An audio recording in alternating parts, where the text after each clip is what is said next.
अधिकारी वर्गाचा माज बघा.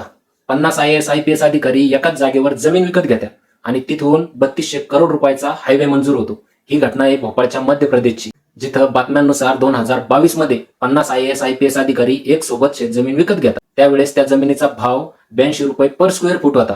मग 16 महिन्यानंतर मध्य प्रदेश सरकार 3200 करोड रुपयाचा वेस्टर्न बायपास प्रोजेक्ट मंजूर करतं, जो यांच्या जमिनीपासून फक्त 500 मीटर अंतरावरून जातो. काय योगायोग आहे.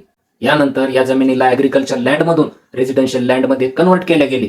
आता नवीन बातम्यांनुसार या जमिनीचे भाव 10 ते 11 पटीने वाढले, म्हणजे ते 55 ते 65 करोड रुपयाची यांची जमीन झाली. मग आता प्रश्न असा पडतो की ही स्मार्ट गुंतवणूक होती का माहितीच्या आधारावर केलेला घोटाळा होता. असं झाल्यावर कसा देश पुढे जाईल हो? हे असे हरामखोर अधिकारी जर संगनमताने माहितीचा फायदा घेऊन दुसऱ्या माणसाचा हक्क मारून घेणार असतील, ज्या माणसाला याचावाला 2 पैसे फायदा होणार होता त्याचावाला हक्क हिसकावून घेणार असतील, तर या वर्दीतल्या गुंडांनी हा दरोडाच टाकला असं म्हणावं लागेल. व्यवस्थेच्या पळवाटा शोधायच्या आणि कमी वेळामध्ये गडगंज पैसा बनवायचा जर हेतू असेल, तर सामान्य गरीब दुबळ्या लोकांच्या त्रासाची यांना जाणीव तरी असेल का? आता काय यांच्यावाल्या झाल्या तर झाल्या, होतील चौकशा, नाहीतर मग 6 महिने बडतर्फ बदल्या, पुढे काहीच नाही. यांना जर अद्दल घडवली नाही तर बदल कसा होणार? जनतेच्या पैशावर सरकारी घरं, गडगंज पगार, आलिशान गाड्या घ्यायच्या, सोयीसुविधा घ्यायच्या आणि त्याच्यानंतरही यांच्या अंत आवरत नाही. खरं तर या सरकारी अधिकाऱ्यांच्या, आमदार खासदारांच्या संपत्तीवर मर्यादा आल्या पाहिजे.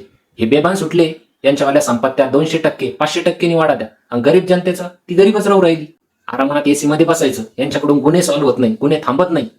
गुन्हेगारांना धडे शिकवायचे सोडून हेच त्या गुन्ह्यामध्ये दिसून येतात.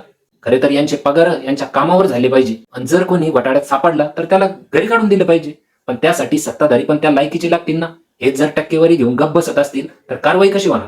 भारतात अशा पद्धतीचे जे सरकारी प्रोजेक्ट असतात, याच्या आजूबाजूला ज्या जमिनीच्या खरेदी विक्री होतात, ती प्रक्रिया न्याय्य आहे का भ्रष्ट आहे? जय हिंद. इन्कलाब जिंदाबाद.